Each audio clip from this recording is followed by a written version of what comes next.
Good morning student. आज हम नया टॉपिक स्टार्ट कर रहे हैं, फर्स्ट यूनिट का ही। तो इसमें क्या है, नया टॉपिक कार्ब सल्फर यौगिक ऑर्गेनो सल्फर कंपाउंड। जो अपन ने लास्ट वीडियोज में अपन ने पढ़े थे, उसमें अपन ने गर्नियर रिएजेंट, कार्ब लिथियम और अपन ने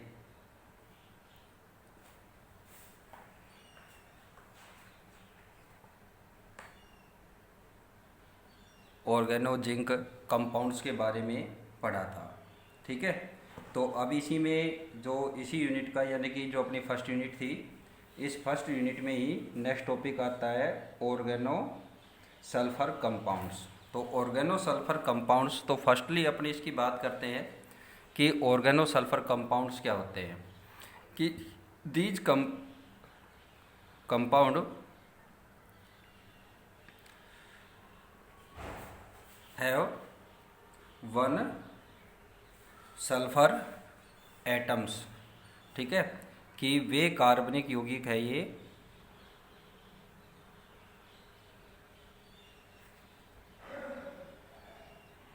यौगिक जिनमें क्या हो, सल्फर एटम प्रेजेंट हो।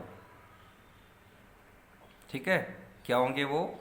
ऑर्गेनो सल्फर कंपाउंड्स होंगे।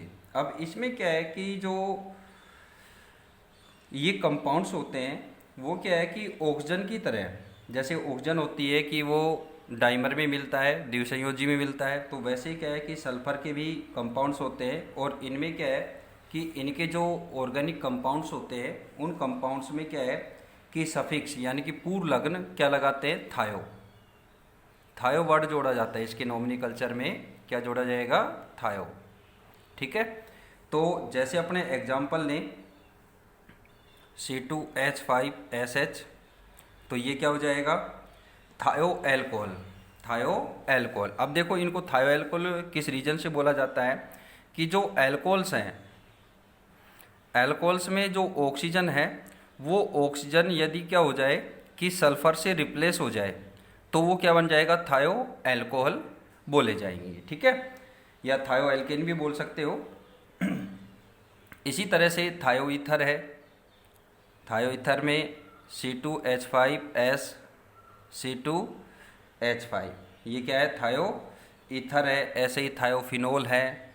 ठीक है, थायो एसीटोन है। थायो एसीटोन, जो अपने एसीटोन था CH3 डबल बॉन्ड O आता था एसीटोन में, तो यहाँ थायो क्या है? थायो एसीटोन है, तो O की जगह क्या आ जाएगा? S आ जाएगा। ठीक है, अब इस तरह से तो ये क्या है, इनका एक सिंपल अपन बोलते हैं कि इसमें सफिक्स में क्या लगा जाएगा? थायो वर्ड ऐड किया जाएगा। तो इसी तरह से इसमें क्या है कि इन्हें ये क्या है कि इन्हें मरकेप्टन भी बोला जाता है। मरकेप्टन बोलने का रीज़न क्या है कि ये क्या है कि मरकरी के साथ आसानी से क्या हो जाते हैं? ऐड हो जाते हैं। भाई मरकरी जो वर्ड है वो लैटिन भाषा से है, मरकेप्टन।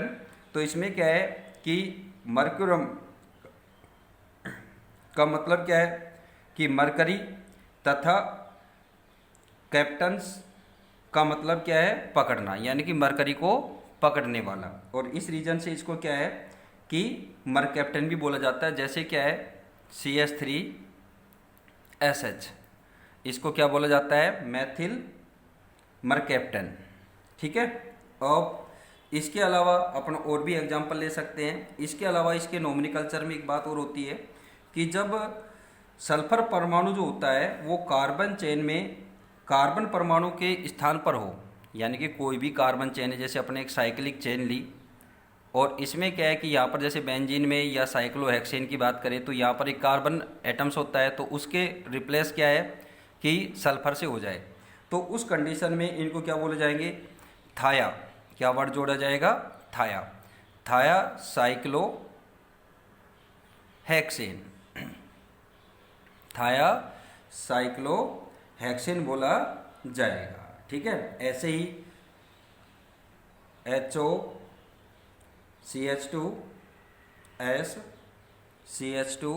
CH2S CH2OH, तो इसका नोमेनक्लेचर क्या हो जाएगा? तो इसका नाम क्या हो जाएगा?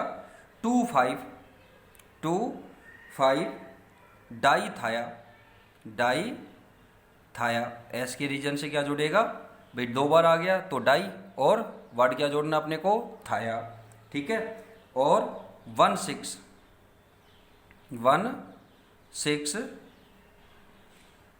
हेक्सेन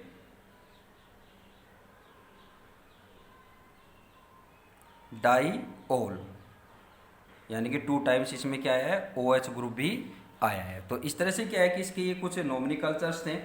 इसके अलावा क्या है कि इनके क्या है कि कार्बनिक यौगिक जो होते हैं उनको क्या है कि कुछ स्पेशल नाम से भी जाना जाता है। जैसे क्या है कि मैथेन सल्फेनिक अम्ल है, मैथेन सल्फेनिक एसिड। ठीक है। मैथेन सल्फेनिक एसिड का फॉर्मूला क्या है? CH3S, इस पर 2 इलेक्ट्रॉन, डबल बॉन्ड OH। ये क्या है? मेथेन सल्फेनिक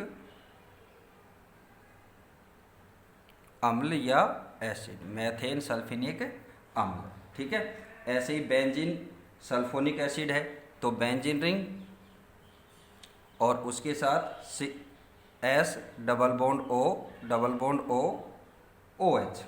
तो ये क्या हो जाएगा? Benzene sulphonic acid. ठीक है। अब इसके अलावा इसके पैराटोलुइन सल्फोनिक क्लोराइड्स हैं, जिसे अपने एक जनरल नाम से टोसिल क्लोराइड्स के नाम से जानते हैं। ऐसे डाईमेथिल सल्फोन है, ऐसे काफ़ी सारे उदाहरण हैं। ठीक है, एग्जाम्पल्स हैं। तो अब इसमें आगे बात आती है इसके संरचनात्मक लक्षण।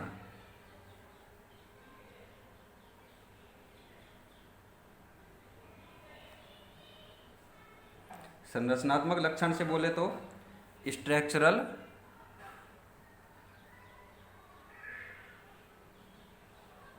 फीचर।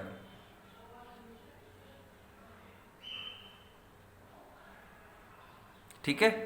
अब स्ट्रक्चरल फीचर्स पर बात करें तो इसमें क्या है कि जैसे ऑक्सीजन है भाई, ऑक्सीजन का इलेक्ट्रॉनिक कॉन्फ़िगरेशन क्या होता है? 1s2 2s2 2px 2p y1 और 2pz1। ठीक है। ऐसी सल्फर की बात करें तो सल्फर 16 पर है, तो 1s2 2s2 2p6। फिर क्या आ जाएगा? 3s2 3px2 3py1 और 3pz1। अब देखो इनमें क्या है कि ये ऑर्बिटल आपस में ओवरलैप होंगे। ठीक है। अब इसमें क्या है कि जैसे अगर अपन ऑक्सीजन में बात करें तो ऑक्सीजन में क्या है 2px और जो 2py और z जो ऑर्बिटल्स हैं इनमें क्या है कि एक क्या है 1 क्या है अनपेयर्ड इलेक्ट्रॉन्स हैं। तो इसमें क्या है कि जो p ऑर्बिटल्स है वो p ऑर्बिटल्स क्या करेंगे? कोलेटरल ओवरलैपिंग करेंगे, और कोलेटरल ओवरलैपिंग होती है यानी कि सहपार्श्विक अतिव्यापन होगा तो उसमें पाई बॉन्ड बनता है, और पाई बॉन्ड बनेगा तो उस रीजन से क्या है कि ऑक्सीजन का जो डाई एटॉमिक स्ट्रक्चर है यानी कि डाई एटम्स होते हैं ये, तो वो क्या होते हैं कि स्थायी होते हैं, स्टेबल होते हैं। और क्या है कि ऑक्सीजन गैसियस स्टेट में मिलती है, यानी कि ऑक्सीजन में क्या है कि एक पाई बॉन्ड मिलेगा और एक सिग्मा बॉन्ड। जो पाई बॉन्ड है वो कोलेटरल ओवरलैपिंग से बनता है। ठीक है। इसी तरह से अगर अपना आगे बात करें इसी में कि जो ऑक्सीजन है, ऑक्सीजन के जो कार्बोनिल कंपाउंड है वो कार्बोनिल कंपाउंड क्या होते हैं कि एक तरह से स्थायी होते हैं। ठीक है। लेकिन अगर अपन सल्फर पर बात करें तो सल्फर में क्या है कि जो p ऑर्बिटल्स हैं यानी कि ये 3py और 3pz, इनमें भी क्या है कि सिंगल सिंगल अनपेयर्ड इलेक्ट्रॉन्स हैं। ठीक है। लेकिन इनमें क्या है कि ये जो इलेक्ट्रॉन्स है ये 2p की बजाय किस में है? 3p में है। और 3p में होने के रीजन से क्या होगा कि इनमें s परमाणु जो यानी कि जो सल्फर एटम्स हैं इनके बीच क्या होती है? डिस्टेंस इंक्रीज हो जाती है। क्या हो जाएगी, डिस्टेंस बढ़ती है, इंक्रीज हो जाती है, जिससे क्या है कि जो p ऑर्बिटल्स है इनमें क्या है कि जो कोलेटरल ओवरलैपिंग होती है वो पॉसिबल नहीं होती है। ठीक है, तो इसमें क्या होगा कि जब कोलेटरल ओवरलैपिंग पॉसिबल नहीं है तो इस रीजन से क्या है कि जो सल्फर एटम है वो क्या है कि सिग्मा बॉन्डिंग ही करेगा।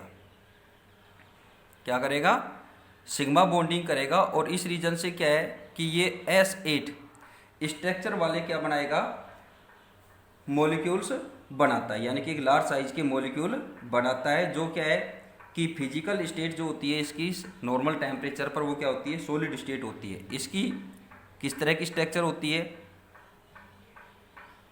ऊपर की तरफ 5 ऐसा आएंगे यानी कि सल्फर एटम्स, और नीचे क्या आएंगे 3। ये क्या है कि इसकी एक तरह से ये स्ट्रक्चर फॉर्म होती है S8 की।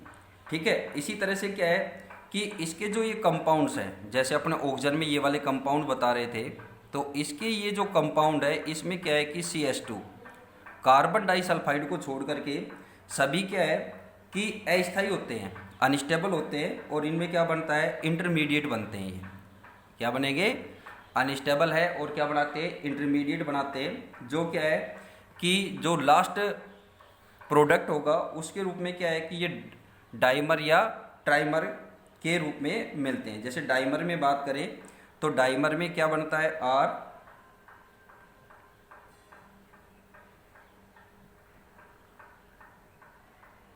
ठीक है, ये इसका क्या है, डाइमर जो क्या है, थायोकार्बोनिल डाइमर है, थायोकार्बोनिल डाइमर है। ऐसे ट्राइमर की बात करें,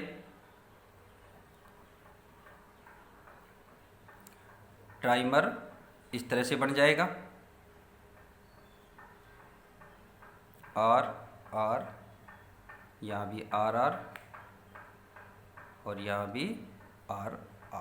ठीक है, ये इसका क्या बन जाएगा, ट्राइमर, यानी कि थायोकार्बोनिल ट्राइमर। ठीक है, तो ये क्या है कि इसके नोमेनक्लेचर में एक भी इस तरह से किस तरह की स्ट्रक्चर्स बनाते हैं। इसके अलावा क्या होता है कि जो थायोएल्डिहाइड व थायो कीटोन्स होते हैं, यानी कि जिसमें S डबल बॉन्ड O बनता है। ठीक है, इनमें क्या है कि जो वीक पाई बॉन्डिंग होती है और उसके कारण क्या है कि ये लेस स्टेबल होते हैं, सॉरी स्टेबल नहीं होते हैं, अनस्टेबल होते हैं, लेकिन क्या है कि थायो कार्बोक्सिलिक एसिड या थायोएमाइड क्या होते हैं, स्टेबल होते हैं। थायोएमाइड या ये स्टेबल क्यों होते हैं, तो इसका रीजन क्या होता है कि इनमें क्या है कि जो इनके नाइबर एटम्स होते हैं उनके पास क्या होता है, अनपेयर्ड इलेक्ट्रॉन पेयर होता है, और अनपेयर्ड इलेक्ट्रॉन के कारण क्या होता है, बैक बॉन्डिंग हो जाती है। ठीक है, और बैक बॉन्डिंग के कारण क्या हो जाते हैं, ये स्टेबल हो जाती है। बैक बॉन्डिंग कैसे होती है, जैसे अपने एक एग्जांपल लें इसके कार्बोक्सिलिक एसिड वाला,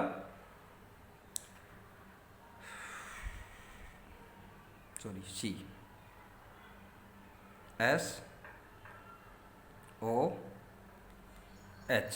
ठीक है, अब इसमें क्या होगा, यहाँ से ये बॉन्ड, ये इलेक्ट्रॉन इधर और ये इसके इलेक्ट्रॉन इधर, तो क्या स्ट्रक्चर बन जाएगी,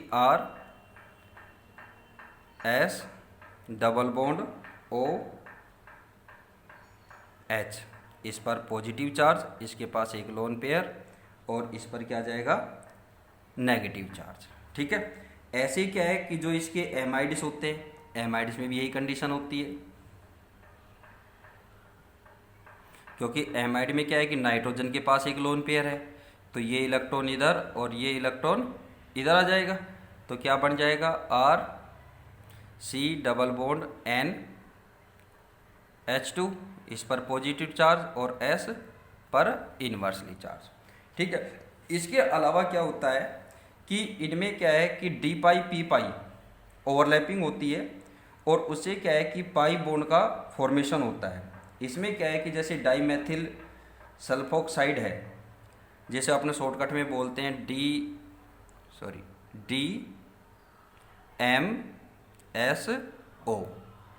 डाईमेथिल सल्फोक्साइड। ठीक है, तो इसमें क्या है कि ये एक स्टेबल कंपाउंड है, और इसमें क्या होता है कि इसकी जो संरचना की बात करें तो स्ट्रक्चर्स कैसे होती है कि इसमें जो ओवरलैपिंग होती है वो किस तरह से है। ये इसका एक लोन पेयर,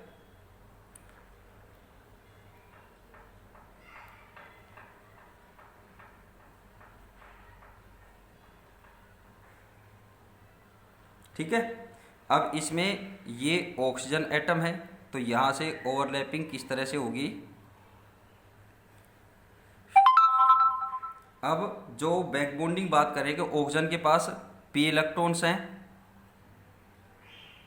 तो इनमें ये ओवरलैपिंग इस तरह से होगी और इससे क्या बनेगा, डी पाई पी पाई बैक बॉन्डिंग बनेगी, ठीक है। तो इसमें क्या है कि इस तरह की स्ट्रक्चर हो जाएगी और इसमें यहाँ पर ऑक्सीजन के साथ ये डी पाई और पी पाई का एक तरह से इस तरह से ये बॉन्ड बन जाएगा। यहाँ पर क्या एस एटम आ जाएगा, बाकी स्ट्रक्चर आप सेम ऐसे एज इट इज बनानी है आप लोगों को, ठीक है। तो ये क्या बन जाएगा यहाँ पर डी पाई पी पाई बॉन्डिंग, ठीक है।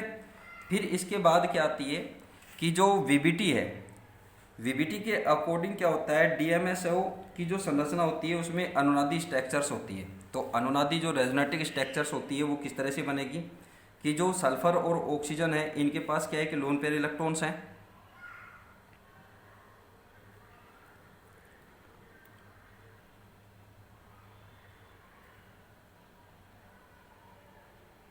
ये 6 इलेक्ट्रॉन, इस पर ये प्लस चार्ज, ठीक है। अब क्या होगा कि रेजोनेटिक स्ट्रक्चर बनाएंगे तो यहाँ से इलेक्ट्रॉन इसमें आ जाए, तो क्या हो जाएगा S CH3 double bond O और ऑक्सीजन के पास 2 लोन पेयर और एक इसके पास। अगली जो रेजोनेटिक स्ट्रक्चर बनेगी वो क्या बनेगी, एस CH3 डबल बॉन्ड एक लोन पेयर प्लस और यहाँ पर ट्रिपल बॉन्ड O और यहाँ पर क्या आ जाएगा ये सल्फर पर माइनस और इस पर प्लस चार्ज आ जाएगा। तो ये इसकी क्या है कि रेजोनेटिक स्ट्रक्चर्स बनती है। अब इसके बाद जो बात आती है कि जो थायोल ग्रुप वाले हैं इनके जनरल मेथड ऑफ प्रिपरेशन की बात करेंगे, तो वो अपन क्या है कि नेक्स्ट वीडियो में स्टडी करेंगे। Thank you.